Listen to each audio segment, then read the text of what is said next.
Okay mga kaibigan, may tao sa kabilang line. Hello? Hello. Hello, Papa Jack. Hi, magandang gabi po. Sino po sila? Ira. Ira, batang-bata. Sex bomb ka po? Hindi. Hindi. Nakakabahan ako, Papa Jack. Ang tagal ko nang gustong tumawag sa'yo. Hindi ako makakontak. Ganun po ba? Hmm. Ilan taong ka na ba? 32. 32? Bata pa yan, ma'am. Ano pong Papa Jack, gwapo-gwapo mo. Ay, opo, sobra po. Opo. Pag nagkasalamin nga po, akala ko po ako sa Mildy. Ganyan po kalakas ang pagmamahal ko sa sarili ko. Ayan. Takot to. Ay, biro lang po, baka magalit yung mga... Hindi. Mga poging Totoo yan. naman yan eh. Hindi po totoo yan. Dapat nga hindi ka nag-DJ eh. Ano po dapat? Dapat artista ka. Kasi sabi ko eh. Kakainis ka, mali ka nang pinasok. Actually po, kinukuha po ko sa Hollywood, ma'am. Tinanggihan ko lang po. Kapalit daw po ni King Kong. Wala nang maska-maskara ito, tuloy-tuloy. Kasi Elon Cheng din kinukuha sa Hollywood, di ba? Wala ring maskarang gagamitin kapalit ni Van Helsing. Papa Jack, ano bang itsura ni Sailor Jing po? Sailor Jing. Singkit po. Curious akong makita eh. Baklang singkit po. Naglalagin ako doon sa site niya, hindi ko siya makita. Wala pa ba sa website?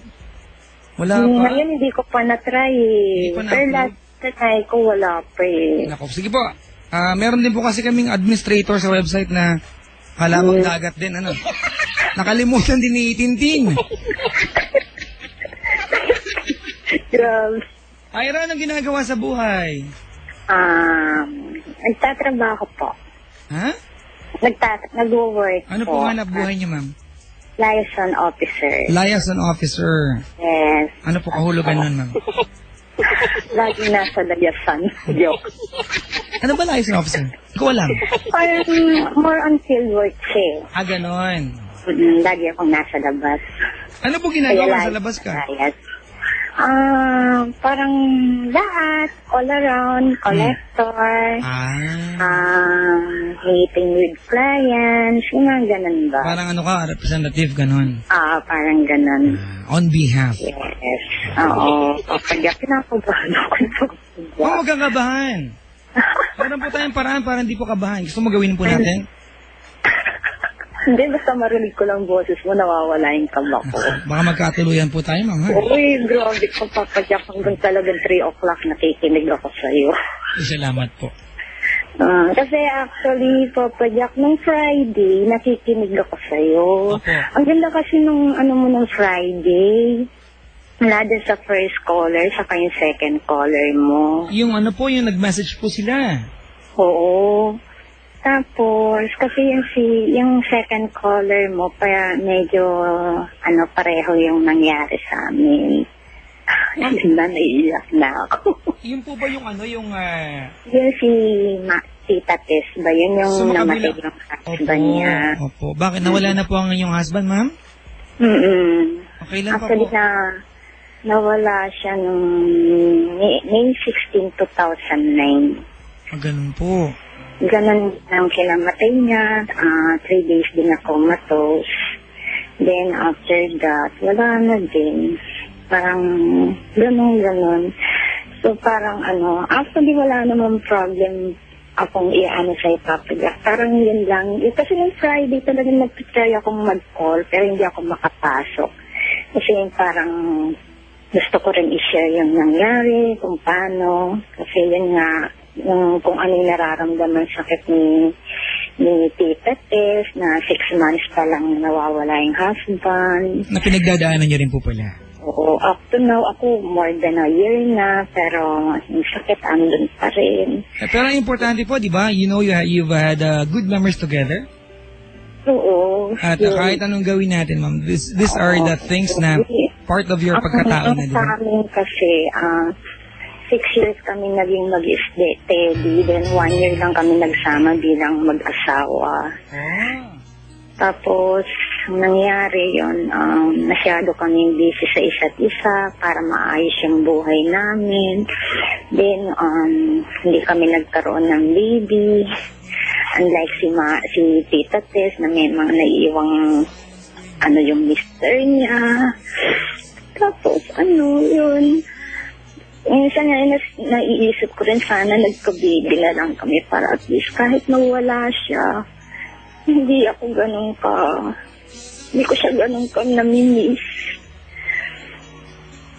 Kasi after now talagang ang sakit-sakit pag naaalala ko, pag nakikita ko, naiisip ko yung araw na nasa hospital siya, nakikita ko siyang nahihirapan, nakikita kong unti-unti na siyang kinukuha, pero umaasa pa rin ako na sana makasurvive siya.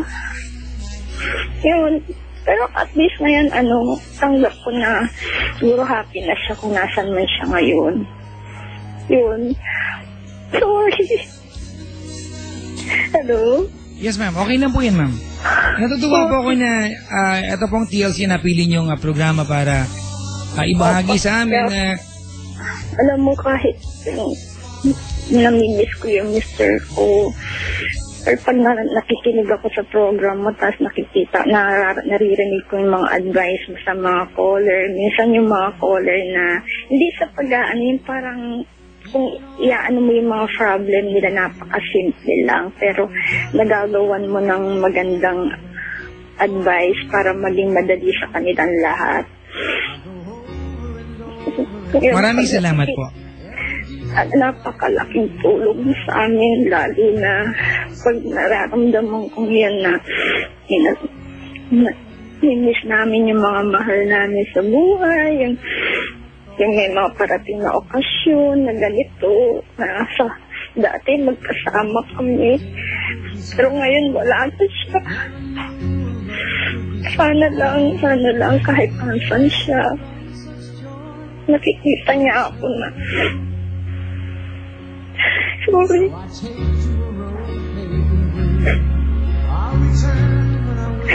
Miss ko na yung asawa ko, Papa Jack.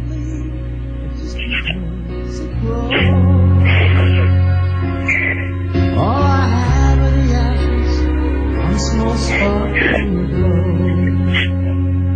Please, don't stop remembering.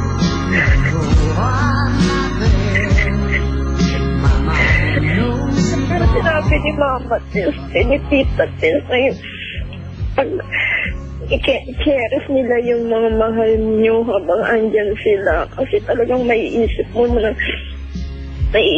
yung talagang importansya ng tao pag wala na siya. Ramdam sa kanya pero hindi na niya maramdaman.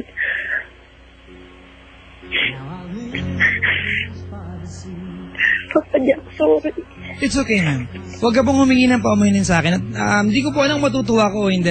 Unang-una, isang banda po natutuwa ko na if there's something I can do for you tonight is to listen. Maraming salamat po pinagkakatiwalaan niyo itong programang to para makinig sa inyo, maging bahagi ng kwento ng pag-ibig ninyo. Alam niyo, ma'am, yung mga tawag na ganito, yung mga pagkakataon, nare-realize namin ako, si Kapore, si Lunching, kung ano yung worth ng ginagawa namin gabi-gabi. Kasi wala pa kami sukatan nito, mga kaibigan. Pagkatapos sa isang tawag, the next one will come. Umaasa na lang kami na sana kahit paano naka-apekto kami ng positibo sa inyo. Yung mga tao kagaya niyo po, si Ma'am Tess last week, and you, Ira, kayo po yung dahilan kung bakit, mga kaibigan, wala pong DJ na nag-on air ng 6 na oras. Ako lang po. Sige, maghanap po kayo. Pero hindi ako napapagod. Not a single night, mga kaibigan, napapagod ako. Dahil sa mga taong agay. Maraming salamat.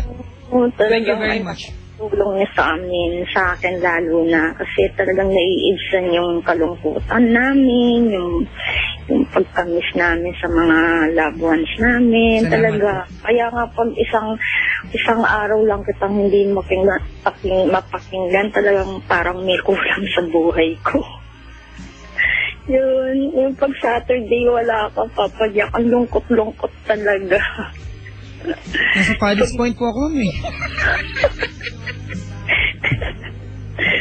Ganito, Ira, Oo. I'm dying to know kung anong gusto mong sabihin para sa iyong namayapang asawa. Alam natin na hindi tayo sure kung maririnig ka niya o hindi. But the fact alone that you have the chance to tell him that up until now, every night, when you go to sleep, diba? Andiyan pa rin siya sa'yo. It will be a long time bago mawala yan. Sure ako magmamahal ka pa po ulit. But I don't know kung kailan. Pero ngayong gabi po ang importante sa akin is buhay yung alaala ng asawa mo sa'yo. Pasensya ka na, Ira, wala akong gaano masabi. I don't think you have a problem. Wala naman talaga. If anything, nakakatulong ka po ng malaki sa mga taong hindi pinapahalagahan ng tama yung mga taong nagmamahal sa kanila. We will never know the last time we can say I love you to someone. Diba? Sa mga nila lang po dyan, may katabi kayo minamahal. If you have the chance to say I love you, diba? Always remind that person kung anong bahagi niya sa buhay mo. Ano siya sa'yo? Diba? How he or she makes your day happier. Diba na kahit wala siyang gawin, just being in your world is enough, more than enough, diba? To lead you on and inspire you to do something better in life. And yung mga taong agaya mo, Ira, yung mga taong inspirasyon. Ikaw yung eye-opener. Ano pong pangalan ng asawa mo? Ornel. Ano po? Ornel. Ornel. Ano po tawagan niyo nung nabubuhay pa siya? Honey. Wow, isa rin ha, isa rin. Joke lang. Pinapatawa lang kita.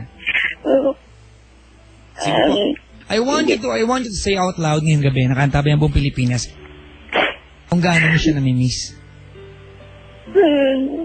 At ma'am, sa dulo po nung gusto mong sabihin, I want you to promise sa kanya that you will do everything under your power to be happy in life and let someone take care of you kahit na hindi pa ngayon. Sige po. Honey, go ahead. Honey. Alam ko, alam ko nakikita mo ako ngayon. Ang buhay ko, nandito ka pa sa tabi ko, lagi mo sinasabi sa akin. Gusto mo lagi akong okay. Gusto mo lagi akong masaya. Ayaw mo nalalaman na nahihirapan o nasasaktan ako. Kahit mahirap ang buhay, pinilit mo ibigay sa akin ang lahat-lahat ang maging maayos yung pagsasama natin. Sabi mo, tatanda tayong magkasama. Bubuo tayo ng pamilya.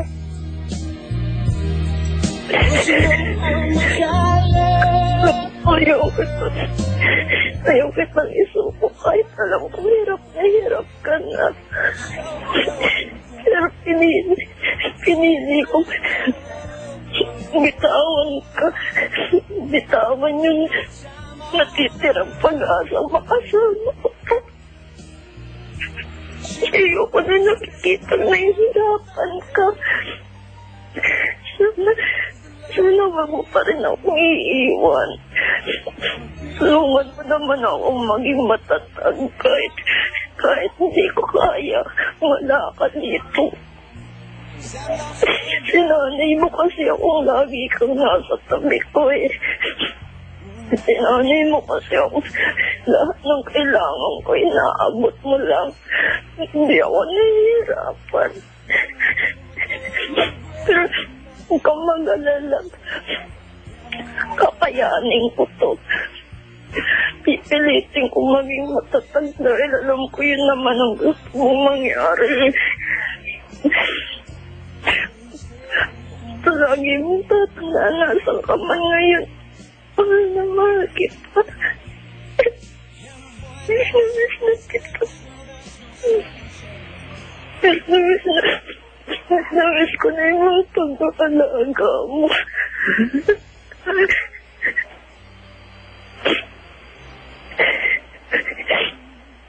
Ito, maging masaya ka na lang din kung nasan ka man ngayon. Kasi ako,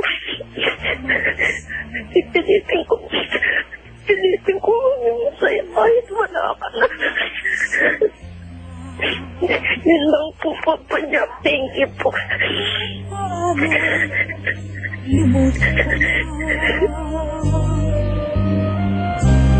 Paano ang pag-ibig ko? Sulit, Papa Jack. Wala ka pong kasalanan sa akin, ma'am.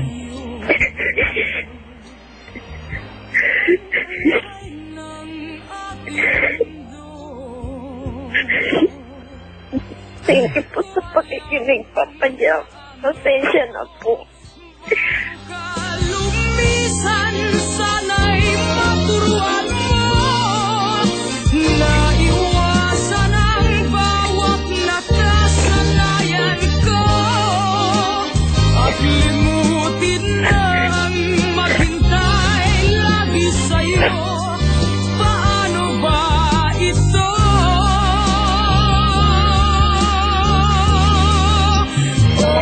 Kay daming bagay na hindi ko na alam, tulad ng lumuha at sayo. Ira? Yes, Papa Jack. Okay ka lang? Okay lang po. Hindi ko alam kung enough yung kaya kong sabihin sa'yo para maibsan yung kalungkutan na meron ka. I know after ng tawag na ito, it will be painful still. Iyak ka pa rin. Miss mo pa rin siya. You will go to bed crying pa din. Thank you po.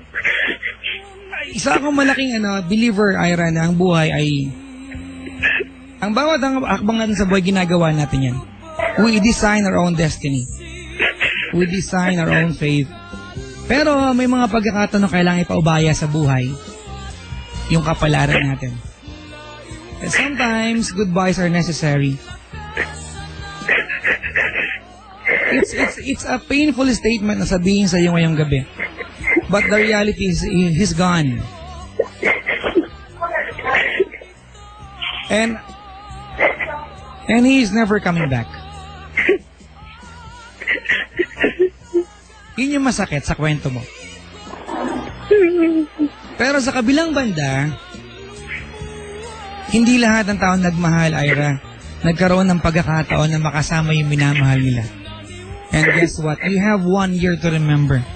That's a lot of memories. Napakaraming alaala nun. Congratulations kasi nagmahal ka ng totoo. Hindi ka iiyak ngayong gabi kung hindi totoo yung pagmamahal mo.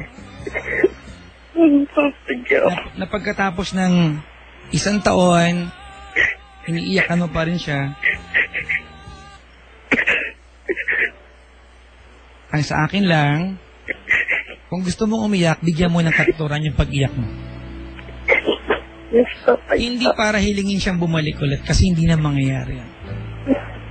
I want you to instill sa utak mo na habang umiiyak ka, alam mong inuubos mo lahat ng kalungkutan na meron ka because you're going to move on.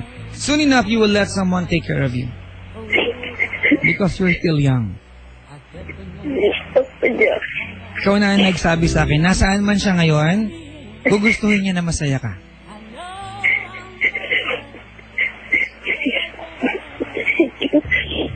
Nais kong humingi ng paumanhin sa'yo, Ira.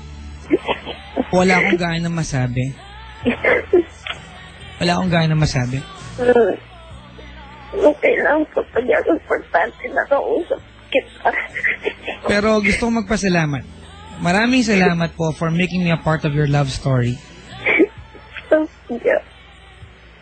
Thank you rin po sa pakikinig.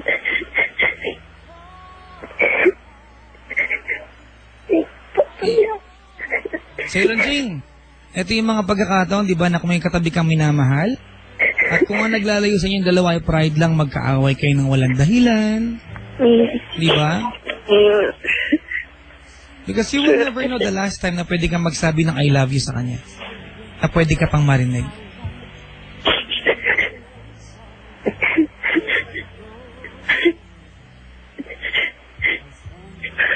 Thank you, Papa Jack. May tubig po ba dyan, ma'am? Opo, meron. Sige po, mag-shower po muna kayo. Antayin ka po namin.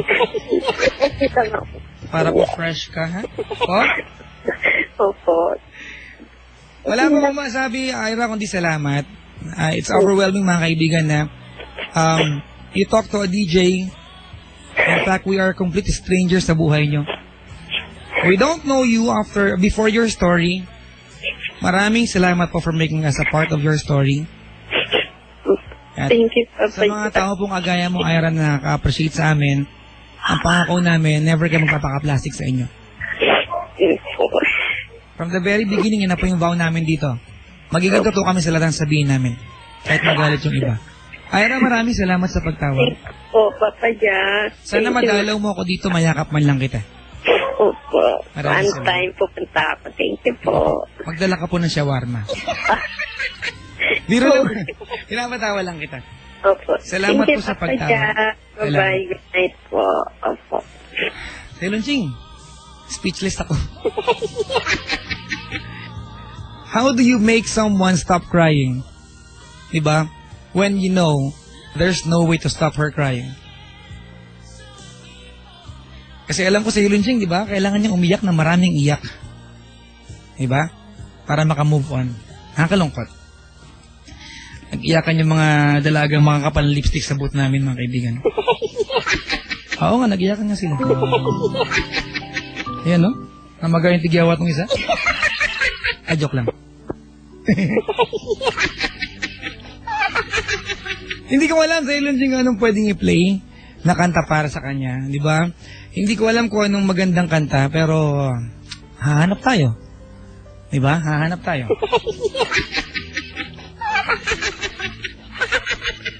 Hindi, may inihanda pa ako para sa kanya, mga kaibigan.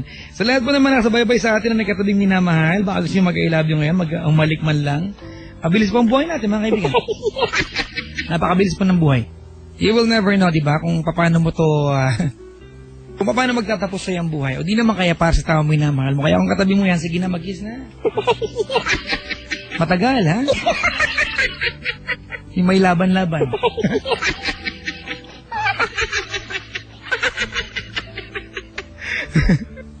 Mga kaibigan, tawagin niya po over 8326171. 11:03 is our time on the Theory Tuesday evening.